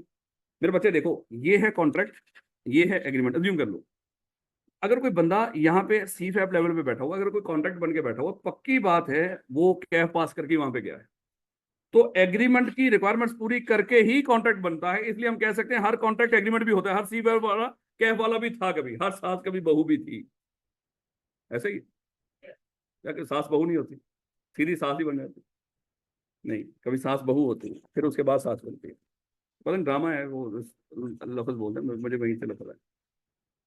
तो ये क्या है, ये क्या है, तो हर सास कभी बहू भी थी, लेकिन हर बहू सास, उसको औलाद चाहिए फिर उसकी शादी, उसके बाद जाके वो क्या बनेगी, सास बनेगी। वैसे समझाने के गिरी हुई एग्जांपल मैं इसलिए दे रहा हूँ तो ताकि आप भूले ना। यकीन करो मुझे खुद भी शर्म आती है, नो डाउट, लेकिन क्या करें भाई, लॉ पढ़ रहे हैं यहाँ पे, थोड़ा सा इस तरह की बातें मैं कर भी दूं उसको आपने माइंड नहीं करना, मुझे खुद ये बातें बुरी लगती हैं, लेकिन क्या करें, समझाना भी तो है, टाइम थोड़ा है उसमें हमने चीजों को समझना है। तो मेरे बच्चे हर एग्रीमेंट कॉन्ट्रैक्ट नहीं होता, हर बहू सास, लेकिन हर कॉन्ट्रैक्ट एग्रीमेंट होता है, हर सास बहू भी होती है, याद रखोगे। An agreement creating a legal obligation is said to be enforceable well, वो एग्रीमेंट जिसमें लीगल इन्फोर्सिबिलिटी हो, लीगल ऑब्लिगेशन, कानूनी जिम्मेदारी हो। कानूनी जिम्मेदारी का मतलब क्या, अगर मैं अभी आपको पढ़ाना छोड़ दूं, ये मेरे ऊपर कानूनी जिम्मेदारी है कॉन्ट्रैक्ट बनने के बाद कि मैं आपको पढ़ाऊं, ये मेरी स्वाधित नहीं कि मैं पढ़ाऊं या ना पढ़ाऊं। और अगर मैंने पढ़ाना बंद कर दिया तो मेरे ऊपर कानूनी ऑब्लिगेशन था, और कानून फिर आके उसको इन्फोर्स करवाएगा। लीगल ऑब्लिगेशन वो जिम्मेदारी होती है, अगर पूरी ना करो तो कानून आके पूरी करवा देगा आपसे।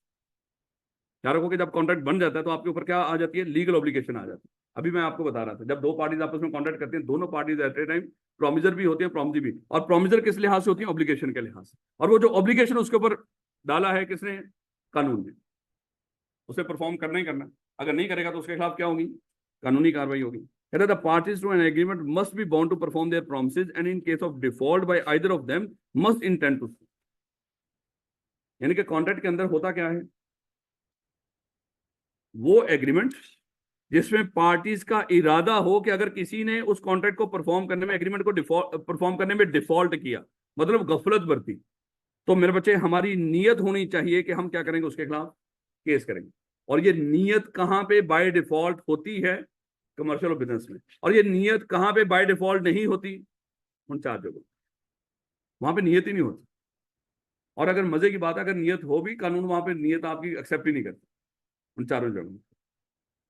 For an agreement to be enforceable by law, there should be legal obligation instead of, जो जिम्मेदारियां आप पर अखलाकी तौर पे हो, मजहबी तौर पे हो, या घरेलू मामलात में हो, या सोशल मामलात में हो, अगर उन ऑब्लिगेशंस को पूरा ना भी करें, आपके खिलाफ कानूनी कार्रवाई नहीं होगी, क्योंकि वो लीगल ऑब्लिगेशन, वो कौन से ऑब्लिगेशन है, वो सोशल, डोमेस्टिक, रिलीजियस और मॉरल। याद रखोगे, यानी कि जितने सोशल, रिलीजियस, मॉरल और इस तरह के मामला, तो उसमें कभी भी लीगल इन्फोर्सिबिलिटी या कानूनी मदद नहीं होती। वो जस्ट एग्रीमेंट होते हैं, वो कभी कॉन्ट्रैक्ट नहीं बनते। तो आपको लग रहा होगा ये बात भी शायद मैं उस दिन का अपनी तरफ से कर, ये भी मेरे बच्चे यहाँ पे लिख रखा। वो लहदा बात है, यहाँ पे सोशल हो गया, मॉरल हो गया, रिलीजियस हो गया, कौन सा मिस है बोला, डोमेस्टिक, कहाँ पे लिखा है, चलें ये यहाँ पे लिख दिया, इट्स ओके। कहता है इन केस ऑफ सोशल या domestic agreements the usual presumption, normally कानून ने क्या, अच्छा प्रिजम्पशन होता है प्री अज्यूम करना किसी चीज को, पहले से सोच के रखा हो, पहले से सोच के या समझ के रखा हो ना किसी चीज को, उसको कहते हैं प्रिजम्पशन। कहते हैं in case of social, domestic, religious, moral agreements the usual presumption, usually कानून ने पहले से सोच के रखा हुआ है, is that the parties do not intend to create legal relationship, कि पार्टीज का आपस में इरादा ही नहीं लीगल रिलेशनशिप, कानूनी ताल्लुक बनाने का। कानूनी ताल्लुक मतलब कोई पूरा नहीं करेगा उसके खिलाफ कानूनी कार्रवाई होगी। यानी कि यहाँ पे इंटेंट टू सू होती ही नहीं, शुरू से ही नहीं होती जो इस तरह के मामला होते हैं। बट इन कमर्शियल और बिजनेस एग्रीमेंट यूजुअली प्रिजम्पशन क्या है, दैट द पार्टीज का इरादा है to create legal relationship unless otherwise agreed upon. हालांकि अनलेस अदरवाइज एग्रीड अपॉन ये अलाउ ही नहीं होती, फिर भी उसने अल्फाज यूज कर दिए, उसकी मर्जी।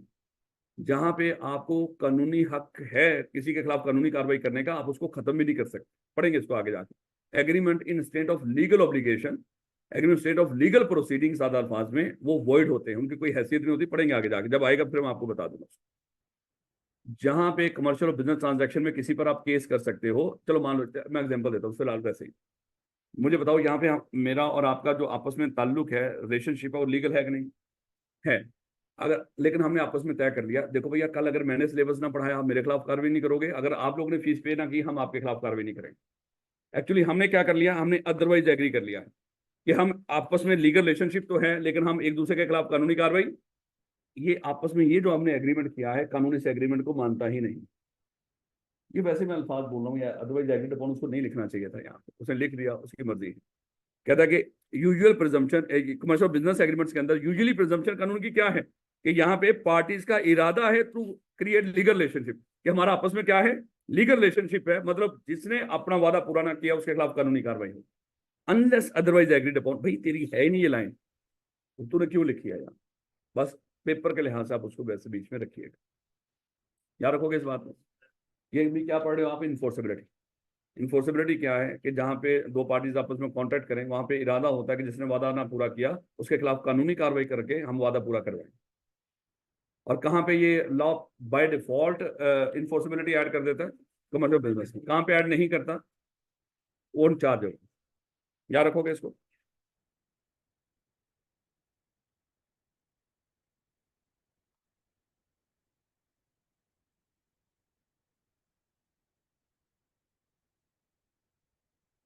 ले बेटा, आज की आखिरी बात सोचते हुए जाइएगा।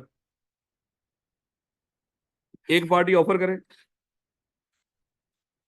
दूसरी उसको एक्सेप्ट कर ले, क्या बनती है, प्रॉमिस। प्रॉमिस में, एग्रीमेंट में तो क्या बनता है, लो भैया, अब हम बात करने लगे प्रॉमिस की। ये टॉपिक का नाम क्या है? प्रॉमिसेस, वादे। लेकिन वो वादे कौन से? जो एक्सप्रेस हो या इम्प्लॉयड हो। अब देखिएगा मेरे बच्चे, कहते वादे बनते कैसे हैं आपस में? सादा अल्फाज में ऑफर एक्सेप्टेंस कैसे हो सकती है? कहते हैं ऑफर, क्योंकि ऑफर हो और एक्सेप्ट हो तो क्या बनती है? प्रॉमिस। तो सादा अल्फाज में किसकी बात कर रहा है? ऑफर और एक्सेप्टेंस की बात कर रहा है। अगर देखा जाए मेरे बच्चे, याद रखना, ये जो प्रॉमिसेस बनती हैं, जो वादे होते हैं, ऑफर एक्सेप्टेंस होती है, ये एक्सप्रेस भी हो सकती है। एक्सप्रेस होती है जिसमें अल्फाज इस्तेमाल। एक्सप्रेस क्या होती है बोला? जिसमें अल्फाज इस्तेमाल। और अल्फाज वो मेरे बच्चे बोले हुए भी हो सकते हैं और लिखे हुए भी हो सकते हैं। जो बोलकर किसी को ऑफर करो या लिखकर किसी को ऑफर करो, उसको बोलते हैं एक्सप्रेस ऑफर। और अगले बंदे ने बोलकर या लिखकर आपको एक्सेप्टेंस दे दी, उसको क्या बोलेंगे? Express acceptance. इसके नतीजे में जो प्रॉमिस बनेगी उसको क्या बोलेंगे? Express promise. ऐसी प्रॉमिस जब जो बोलकर या लिखकर बनी हो सादा अल्फाज में, उसको क्या बोलते हैं? Express promise. अल्फाज इस्तेमाल हुए, चाहे बोले हुए, चाहे मैं इसको कहता हूं बेटा मोबाइल मुझे चल मैं इसको अभी कहता हूँ बेटा ये मोबाइल आपके पास, ये मुझे भेज दो 10,000 रुपए। इसने कहा कि सर मैं सोच के बताऊंगा। घर जाके इसने मुझे मैसेज कर दिया, ठीक है सर आप 10,000 का ये मोबाइल मुझसे खरीद लो। मैंने बोलकर ऑफर की, इसने लिखकर एक्सेप्टेंस दे दी। क्या अल्फाज दोनों तरफ से इस्तेमाल हुए हैं? पक्की बात है। तो ये जो प्रॉमिस बनी है ये कौन सी है? ये एक्सप्रेस प्रॉमिस। ऐसी प्रॉमिस जिसमें अल्फाज इस्तेमाल हुए हैं। लेकिन मेरे बच्चे खतरनाक प्रॉमिस बनती है जिसमें मेरे बच्चे अल्फाज इस्तेमाल हुए ही नहीं। ऑफर में ना बोले हुए, कोई बंदा ऑफर कर रहा है आपको, ना बोल रहा है ना लिख रहा है। और कोई बंदा उसकी एक्सेप्टेंस दे रहा है, ना बोल रहा है ना लिख रहा है। यानी कि बगैर बोले लिखे ऑफर, बगैर बोले लिखे एक्सेप्टेंस। ऐसी मेरे बच्चे जो प्रॉमिस बनेगी उसको कहते हैं इम्प्लॉयड प्रॉमिस। ऐसी प्रॉमिस जो एक्चुअली अल्फाजों के साथ नहीं बनी, लेकिन हम समझेंगे कि ये प्रॉमिस बन गई है, अगरचे इसमें अल्फाज इस्तेमाल नहीं हुए, लेकिन हम समझेंगे। इम्प्लॉयड का मतलब वो चीज जो हुई ना हुई हो, लेकिन हम समझें ये हुई है, उसके लफ्ज क्या बोलते हैं? इम्प्लॉयड। समझना। अब मेरे बच्चे, सर ये कैसे हो सकते हैं? भाई बड़ी जगहों पे आप लोग बड़ी दफा इस तरह के वो करते हो, प्रॉमिसेस बनाते हो जहाँ पे अल्फाज इस्तेमाल होते हैं। जैसे एग्जाम्पल मेरे बच्चे अज्यूम कर लो, ये है बस स्टॉप। यहाँ पे बड़े सारे लोग खड़े हुए। यहाँ पे ये बस आई, आई और उसने खिड़की, वो जो जहां से लोग बैठते हैं, वो खिड़की नहीं, वो जो छोटी खिड़की होती है, क्या बोलते हैं उसको? खिड़की बोलते हैं। डोर, चलो कह लो डोर सही है, ये अल्फाज सही। उसने क्या किया? बस आई, उसने डोर ओपन ही नहीं किया। मतलब वो आपको इनको बैठाना ही नहीं चाह रही बस। मिनट वेट किया, डोर ओपन ही नहीं किया, चली गई। रौला खत्म, कोई दिक्कत? मतलब वो आपको बैठाना ही नहीं चाह रही। उसने देखा सारे स्टूडेंट गोली मार, डोर ओपन ही नहीं करना। तो वो बगैर डोर ओपन किए हुए वो बस वहां से चली गई। देखिए मेरे बच्चे, अब नेक्स्ट अगली बस देखिएगा। वो बस आई वहां पे, उसने क्या किया? डोर ओपन कर दिया। भाई हम सुलझे हुए इलाके की बात कर रहे हैं, ये नहीं वहां पे कोई आवाजें लगा रहा होगा है, आ जाओ इछरे वाले, आ जाओ फलाने, आ जाओ फलाने, आ जाओ, ऐसी कोई बात नहीं। तो वहां पे क्या हुआ? उसने डोर ओपन कर दिया, क्योंकि स्टॉप्स का पता होता है ये बस फलानी कौन सी है। उसका डोर ओपन करना ऑफर है। उस बस का रुक कर डोर ओपन करना, अच्छा रुकी हो डोर ओपन ही ना हो, ये भी ऑफर नहीं होती, याद रखिएगा। खाली ये बात का तो होता है ना, बस रुक गई तो ऑफर है। नहीं नहीं सर, हम ऊपर चढ़ जाएंगे सर बस के। भाई लितर मार के उतारेंगे वहां से। तो इसलिए याद रखना क्या है, होता है ना, स्टूडेंट की बात कर रहा हूँ मेरे बच्चे, स्टूडेंट इन स्टूडेंट्स बेशर्मों की बात कर रहा हूँ। ये ऐसे ही ले बेटा, क्या से बेशर्म क्या? सर नफरत से भी कह लें, मतलब तो दोनों का सेम है ना सर, कोई बात नहीं। ले बेटा, तो बस का रुक कर इस डोर को ओपन करना क्या है, और इनका चुप करके उसमें सवार हो जाना क्या है? एक्सेप्टेंस। अब मेरे बच्चे मुझे बताओ, इसका रुकना ऑफर, इनका सवार होना एक्सेप्टेंस, तो क्या बनी? अब मेरे बच्चे मुझे बताओ, क्या यहाँ पे कोई बोला लिखा? कुछ बोला लिखा? तो इस तरह ये जो प्रॉमिस बनी है इसको कहते हैं इम्प्लाइड, जिसमें अल्फाज इस्तेमाल ना हुए हो। तो सर क्या यहाँ पे इस प्रॉमिस में भी कंसिडरेशन होगा? हाँ ना, दोनों के लिए है। आपके लिए कंसिडरेशन क्या? वो सफर मिलेगा आपको। उसके लिए कंसिडरेशन क्या है? पे करना है आपने। ये ना समझना अल्लाह वास्ते वो बस रुकी है? क्या पे करोगे कि नहीं? ये जो स्पीडो स्पूडो है, क्या पे करते हो कि नहीं उसमें? बिल्कुल, बात का तो एडवांस में पे किया होता है, या बात का वो कार्ड होता है जो स्वैप करते हो आप समटाइम, मुझे नहीं पता, लेकिन क्योंकि हमारे इलाके से पता नहीं स्पीडो गुजरती है। ले बेटा, तो क्या हुआ? प्रॉमिस प्लस कंसिडरेशन क्या बन गया? एग्रीमेंट। ये मुझे बताओ, ये बस अल्लाह वास्ते चल रही है या कारोबार है उनका? अच्छा, अगर ये बस अल्लाह वास्ते चल रही होती ना, तो याद रखना ये कभी भी कॉन्ट्रैक्ट नहीं बनना, क्योंकि अल्लाह वास्ते कोई बंदा जितनी बड़ी नेकी कर दे आपके लिए, वो कभी भी आपके लिए कंसिडरेशन, सादा अल्फाज में वो उसके लिए कभी भी आपका ऑब्लिगेशन ही नहीं बनेगा। जो बेनिफिट आपको मिल रहा हो, बदले में आपका ऑब्लिगेशन ना बने, याद रखना। वो कभी भी कांटेक्ट नहीं होता।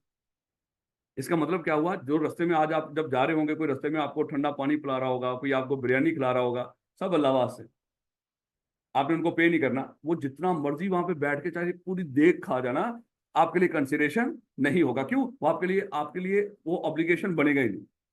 खैर, इसको बातों को आगे जाके हम डिस्कस करेंगे। बस टाइम पूरा हो गया तकरीबन। आखिरी बात, इसकी एग्जांपल और लीजिएगा।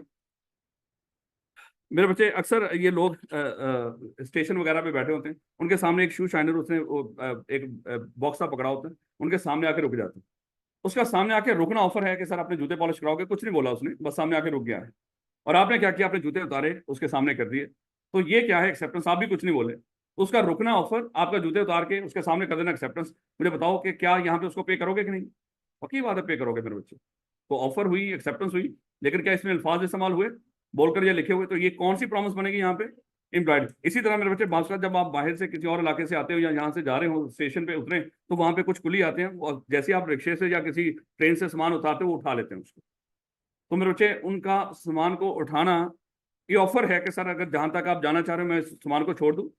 सिर्फ सामान को पकड़ लिया उन्होंने, आपने वो किराया पे करने के बाद रिक्शे वाले को, उसने देखा सामान पहले उठा रखा, आप उसके आगे आगे चल पड़े, आपने कुछ नहीं बोला। तो उसका सामान उठाना ऑफर है, और आपका आगे आगे उसके चल पड़ना क्या है? एक्सेप्टेंस है। तो यहाँ पे अल्फाज इस्तेमाल हुए, लेकिन उसको पे करोगे कि नहीं? पक्की बात है, करोगे। नहीं, इसी तरह बात कर, आप या ये सिग्नल्स पे होते हो, आप गाड़ी पे बैठे हो, तो वो अक्सर आ जाते हैं वो स्क्रीन को साफ करने वाले हैं, तो वो एक दफा वो कपड़ा रख के आपकी तरफ देखते हैं, तो आप उनको मना नहीं करते, उनका कपड़ा रखना ऑफर है, सर शीशा साफ कर दें। तो आप जब उनको कुछ नहीं रोकते, बात का तो रोकते भी हैं, फिर भी वो कर देते हैं। याद रखना, ये भी हम आगे जाके डिस्कस करेंगे। जो चीज आपकी ख्वाहिश पे ना हो, वो भी आपके लिए कंसिडरेशन नहीं होती, चाहे जितना मर्जी बड़ा बेनिफिट मिल जाए। आप अगर उसने खुद से ही शीशा साफ कर दिया आपके रोकने के बावजूद, आप उसको पे करने के लिए लायबल नहीं हो। ये पढ़ेंगे आगे जाके। तो ये बात समझ आ रही है थोड़ी बहुत? ये जल्दी से बस इसको रीड करो और अल्लाह का नाम लेके इंशाल्लाह कल मुलाकात। कह रहा है, इफ द प्रपोजल और acceptance of any promise, proposal and acceptance of any promise is made in words, the promise is said to be। अगर तो एक बात, अच्छा बात कर ये भी देखिएगा कि बोलकर ऑफर हुई और बाय कंडक्ट एक्सेप्टेंस हुई। ये मैं कल आपको बताऊंगा ये कैसे हो सकता है सर, बोलकर ऑफर हुई और बाय कंडक्ट क्या हुई? एक्सेप्टेंस हुई। इन्हीं जगहों पे हो सकती है मेरे बच्चे। उसने आवाज लगाई, आ जाओ भाई बैठ जाओ, आप चुप करके बैठ गए। उसका बोलकर ऑफर करना कि सर आ जाओ फलाने फलाने इलाके के बैठ जाओ, वो ऑफर था। आपका चुप करके बैठना क्या है? एक्सेप्टेंस। अच्छा, यहाँ पे पूरी प्रॉमिस इंप्लॉयड नहीं होगी, यहाँ पे इंप्लॉयड ऑफर है, एक्सेप्टेंस, सॉरी एक्सप्रेस ऑफर है, एक्सेप्टेंस इंप्लॉयड। पूरी प्रॉमिस इंप्लॉयड नहीं, नफज बोलेंगे, याद रखोगे। इसमें इंप्लॉयड और एक्सप्रेस दोनों एलिमेंट है, याद रखोगे। और इफ द प्रपोजल और एक्सेप्टेंस इज मेड, प्रपोजल और acceptance is made otherwise then in word, मतलब अल्फाज इस्तेमाल ना हुए, तो सर फिर यहाँ पे क्या इस्तेमाल हुआ होगा? कंडक्ट। कंडक्ट, किसी बंदे का कोई कोई कोई हरकत है इस तरह, उसका कंडक्ट, जैसे उसका सामान उठा लेना, उसका शू शाइनर का सामने आके रुकना है, तो ये बस का सामने आके रुकना, ये कंडक्ट ही है ना, उसका एक हरकत है। तो ये कंडक्ट फिर क्या बन जाएगा? वो मेरे बच्चे ऑफर बनेगा। The promise is said to be implied. तो फिर हम क्या कहेंगे, यहाँ पे जो प्रॉमिस बनी है वो क्या है? इम्प्लॉयड है, उसमें अल्फाज इस्तेमाल नहीं हुए। तो मेरे बच्चे, एक्सप्रेस और इम्प्लॉयड प्रॉमिस का थोड़ा सा आइडिया हो गया। कल इसकी कुछ एग्जाम्पल आप सोच के आइएगा कि सर और कौन कौन सी ऐसी जगह हो सकते हैं जहाँ पे इम्प्लॉयड प्रॉमिस बनती है। देखेंगे उस बंदे को, हर एक बंदे को इससे हटके एग्जाम्पल देने से। देखो हमने कौन कौन सी दी एग्जाम्पल, ये शीशे वाली भी दे दी, कुली वाली भी होगी, शू शाइनर वाली भी होगी, बस वाली भी होगी। इसके अलावा हर बंदे को एक एग्जाम्पल देने पे 10 रुपए। देखेंगे मेरे बच्चे, अब सारी रात 10 रुपए के पीछे आप सोचते रहोगे, पढ़ भी लेना। चले इंशाल्लाह कल मुलाकात होगी। 2 बजे तक क्लास है ना हमारी। आज कल से यहीं पे क्लास होगी मेरे बच्चे। माजरत, आज रात थोड़ा सा सर को कम्युनिकेट नहीं किया हुआ था, तो इसलिए उन्होंने टेस्ट रखा हुआ था, इसलिए थोड़ी सी लेट होगी क्लास। कल इंशाल्लाह है पर शेड्यूल अपने टाइम पर क्लास हुआ करेगी, याद रखिएगा। आपने पूरे टाइम पर पहुंच जाना है, 2 मिनट भी क्लास लेट नहीं होगी, याद रखिएगा।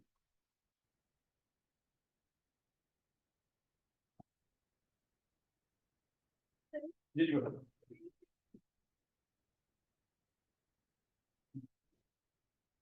कॉन्टैक्ट भी बता दूँ कल।